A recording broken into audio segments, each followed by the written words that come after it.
When you meet the ideal business prospect at a trade show or over coffee, you want to be able to tell them concisely how you help and why they should continue the conversation. But you know what it's like. This perfectly planned pitch, more often than not, turns into a bunch of ramblings and a polite, "Yeah, thank you, I might reach out someday," in return. When people hear a good story, they feel part of it and become connected with it. It impacts their thoughts, actions and decisions. However, we often don't have the time to tell the full story, and that's where the one-liner comes in. In the case of the cinema, the one-liner helps producers decide whether to make this film or not. In the case of your business, it explains what your company's about and why it matters. On today's episode, we're going to dive into the depths of the one-liner, see how they can be used, and give you a formula that you can use to create a killer one-liner that hooks prospects every time. Hi there and welcome to the Authentic Marketing Podcast. I'm your host, Simon Harvey, and with me today is our co-host, Daniel Kleber. Hi, great to be back. Good to have you back. On today's episode, we're going to talk about how to summarize your offering using a one-liner. It's rare that you've got time to tell the whole story, so the one-liner is a way that you can get across the key points of your story quickly and get people interested. So Daniel, let's start off with an example. Do you know Liam Neeson and the movie Taken? Yeah, I've seen that one. Cool. It's a very good film, high action suspense type thing. But for those that don't, the general premise is that Liam Neeson's daughter gets kidnapped, and then basically he's this hero that's got to go and fight off the people that kidnapped her in order to get her back and save her life. Now, the key thing about this is that people are able to relate to that character, not that they can necessarily beat up all the kidnappers themselves, but because they believe that if they were in the same situation, that they'd act in a similar way. And that means that basically they can relate to that character. Once they can relate, then they start to get interested, because then they feel like they're part of the story and they're involved in that story and they're concerned about that person. So now you're definitely going to go and watch the whole movie. Yeah, I totally agree with you, because I'm also able to identify myself with this movie. I would totally act the same way as Neeson and kick those kidnappers' asses. I'm sure I could see you doing that sort of thing, absolutely. But when there's a good story, you experience what's known in the industry as narrative transportation. The better the story is, the more that you feel included in that story. You're transported into the story. And guess what? That works with your marketing as well. So, from a customer perspective, what makes a story good? Yeah, it's a good question. I think the key thing is that the customers need to see themselves in images. They need to sort of feel the same pains that you're talking about within your story there. And then they become interested. Then, they're transported into the story. Once they're transported the whole way in, then the way that they think about you and the way that they feel about your brand changes. And ultimately, the way that they make decisions is impacted as well. So it's a really powerful tool. So it's almost the same as they do in the movie Inception, right? Oh, I'm very familiar with that one, yeah. With good stories, you can place thoughts into the mind of your customers. You're absolutely right, but we do it with story rather than using machinery to do that sort of thing. So yeah, there's no need for long stories either, or great big paragraphs of text. With a bit of thought, you can get that same feeling through something like a social media post or a good image on Instagram or on your website, anything like that. So when it comes to creating a one-liner, I think the following are the key points. You need to identify what your character wants, what the problem is that you solve, and ultimately how they're going to be transformed once they've followed your advice. Just keep in mind that you have to focus on one thing and not 50. Otherwise, the message isn't clear enough. Yeah, I think that's fairly key actually inside there. One thing is really important throughout all of this. Just going back to my film examples, take the Grinch, for example there. What does the Grinch want to do? The Grinch wants to steal Christmas and take away joy. He doesn't want to steal Christmas as well as becoming a vet or as well as joining yoga classes or getting married or anything like that. He wants one thing, and that's the one thing that the movie focuses on. So you have to identify one thing and focus on that thing. Let's take an example. If you're a furniture shop, you might say that your customer wants a comfortable bed that makes them feel well rested. Another example, a digital agency might ask if you want marketing campaigns that bring you more leads. Or a travel agent might offer to send you to a place where you can relax and leave all your worries behind. Yeah, absolutely. You've figured it out. And that's what you need to do. You need to work out what exactly it is that your customer wants and you offer them that. The reason to have one idea is that people are able to hold on to that. You know, if you give them more than one idea to consider, then ultimately things become confusing. Yeah, I like to use this as an example. You know, just think about trying to carry, large jugs of milk. If you've got a 1.5 litre jug of milk, something like that, a gallon jug of milk for our colleagues over in the States. You can pick up one of those, no problems at all. The second one's probably also not too much of a problem. But if you try and pick up many more than that, what's going to happen? The floor will get wet. Absolutely. You end up with a mess on the kitchen floor and you drop the whole lot. And that's exactly the same with your messages. They end up losing everything, basically, forgetting everything that you've said. A lot of times our customers start off by saying, that sounds great, but we have this wide range of products and we are offering 10 different solutions. I mean, that is great, but in almost all instances, there is just one story that drives the mission of the company. Where there are more products, they can have their own one-liners. To be effective, a story always focuses on one thing. Yeah, absolutely. You're right. It does. It doesn't mean that you can't talk about other solutions. Absolutely not. I mean, many companies have multiple products and things that they focus on. But what you want to do is to think of your company as being an umbrella. That becomes the main story. And then that story has a set of sub-stories. So if you think about your website, for example, your main story lives on the homepage. That's where you talk about generally what the company is about, the problem that the company as a whole solves. And then think through the various products and solutions on separate pages, and then you provide one story and a one-liner for each of those individual sort of solutions on those sub-pages. They each tell their story, they each have their own need, and they each have their own problem. And you should never forget clarity. Let's talk about something relatable. For example, let's talk about a company developing websites. What should they say? What would a company developing websites say? Something like, we create dream websites that sell your product. How about that? That isn't too bad. Easy, simple, not complicated, and has no inside terms. It's relatable, because that is what I want. My dream website that gets me new customers. Yeah, exactly. That's what we all want at the end of the day. And clarity is always the best. You don't want to be overcomplicated. You just need to ask yourself, what is it that my customer wants?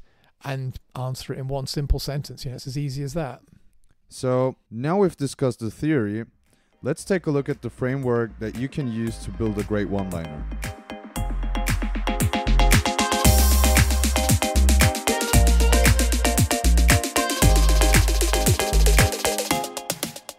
So on today's episode, we've been looking at how to create your one-liner. This is effectively the elevator pitch that will ensure you hook your prospects every time. A killer one-liner consists of 3 sections. The first of these is the problem. We talked about the problem a lot in our previous episode. You can use either the main external problem or one of the internal problems that you think is most pressing for your prospects. You need a problem, because if there's no problem, there's no story. Think about these 2 openers for a business pitch. Which of them do you want to know more about? So here you go. Every morning I jump out of bed. I feel refreshed. I easily get through the day. Or the second one here. Every morning I struggle to get out of bed as the pain shoots down my back and legs. I feel tired. I wonder how I'll make it through another day. Which of those 2 do you think is the right one? I'll let you make up your minds. But to me, the second one is, of course, it's got a problem. Will this person make it through the day, or will they not? You're right. The first one is boring. There's no tension, no uncertainty, nothing to improve. Our brains have already gone into energy-saving mode before they get to the end of the paragraph. The second one piques your interest. You're wondering what the problem could be, and as you say, whether the person will make it through the day or whether something disastrous will happen.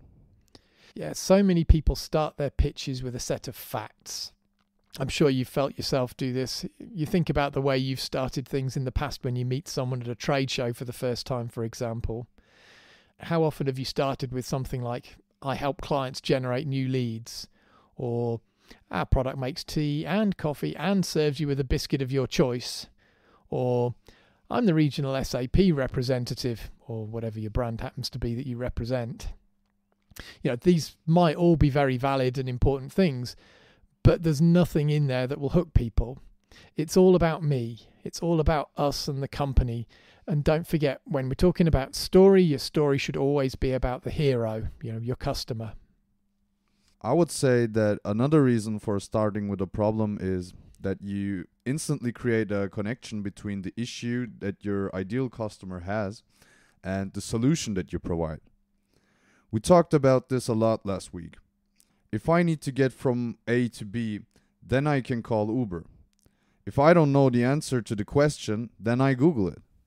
Yeah, that's true. You're creating a connection between your brand and the problem.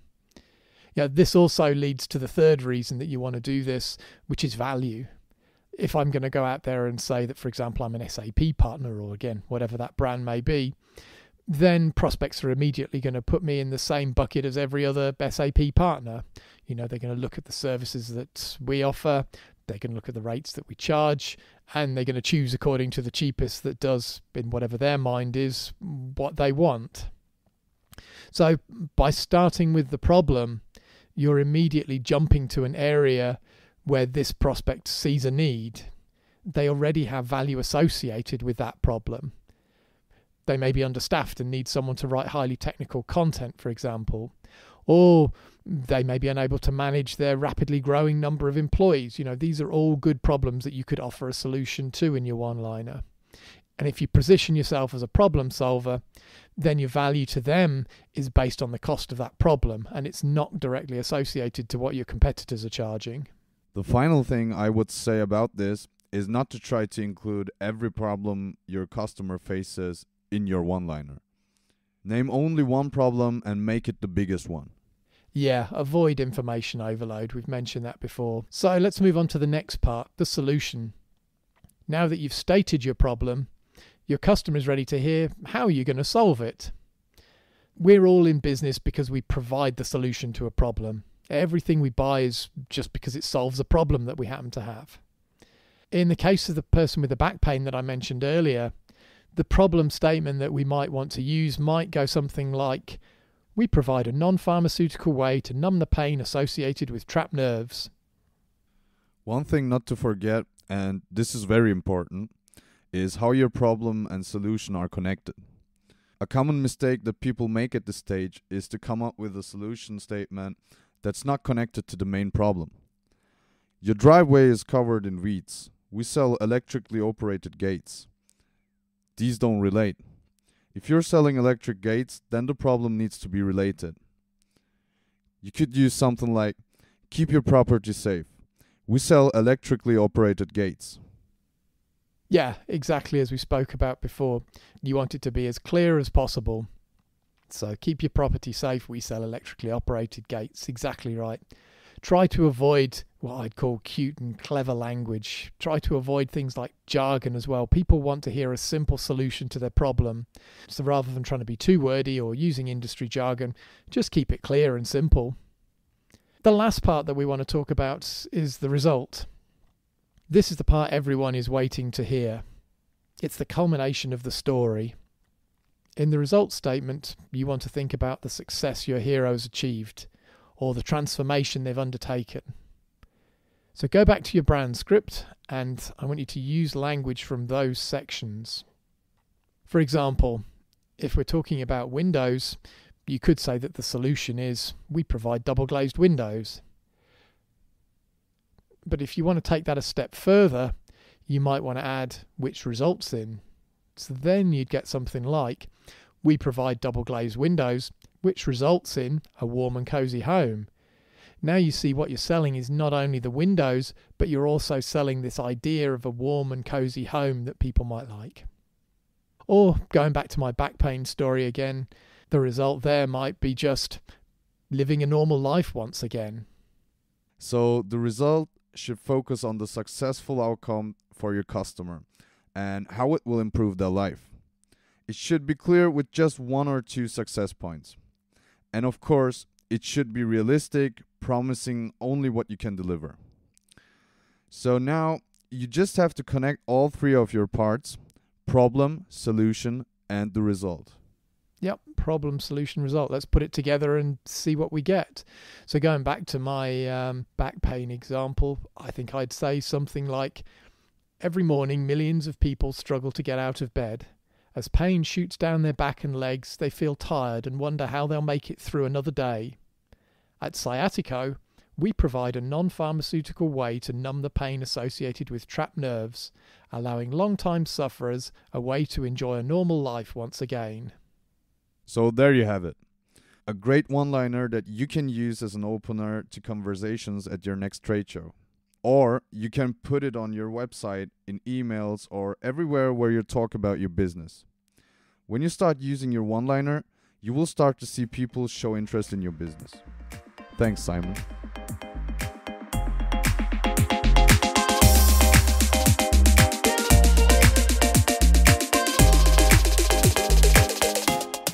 So there we have it, the one-liner. Such a simple thing, but so powerful. It's a thing that's made the dreams of many writers come true, and it's one of the simplest things that you can do to improve the success of your business too. Thanks, Daniel, for your tips, and I look forward to talking with you more next week. And if your prospects don't understand what you offer, or if you aren't sure how to build a convincing one-liner or elevator pitch for yourself, then you can hire an authentic engagement coach. Just go to demodia.com to hire a coach that will show you how to increase the effectiveness of your marketing and give you an easier way to grow your business. So, listeners, at the end of each podcast, I like to give you a set of concrete actions. These are practical steps from today's episode that you can take to immediately improve the effectiveness of your sales and marketing.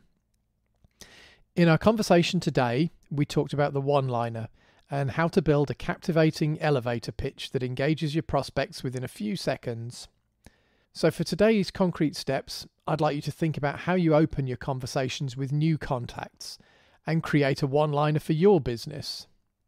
To help out, you can go to demodia.com/brandscript. There you'll find a brand script worksheet that I've created that you can download. Within that, you'll find sections for each part of the storytelling framework, as well as a section there to insert your one-liner. Just as a recap, remember that the one-liner consists of 3 parts: the problem, the solution, and the transformation. So you're going to write just one short paragraph in there that includes all 3 of those things and describes what you offer that your customer wants. I want you to start by looking at the problem section of your brand script and write just one sentence that summarizes the external problem and how that makes your prospects feel. Next, you're going to go to the guide section and you're going to use the content in there to describe in about 10 to 15 words how you help your customers to overcome this problem. Finally, I want you to go and use the content in the transformation section to explain to them how your solution is going to improve their lives. So think about things like some of the extra value that you're bringing to them there. Once you've done that, you can test it and refine it. So run it past a few internal colleagues or trusted friends. And then once you've got something that you're happy with, that everyone understands and everyone gets, I want you to use it. And I want you to use it everywhere. Use it anywhere you introduce yourself. Put it on your website. Use it at trade shows when you're meeting up with people for the first time there at the coffee tables or at the bar. And put it into all of your sales emails, particularly cold emails. So with a clear and concise one-liner, opening conversations become simple and your prospects will engage.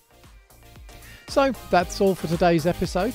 Thank you so much for listening to the Authentic Marketing Podcast, where we help you to create a sales and marketing plan that will get you new customers and grow your business. Follow us and rate us wherever you listen to your podcasts.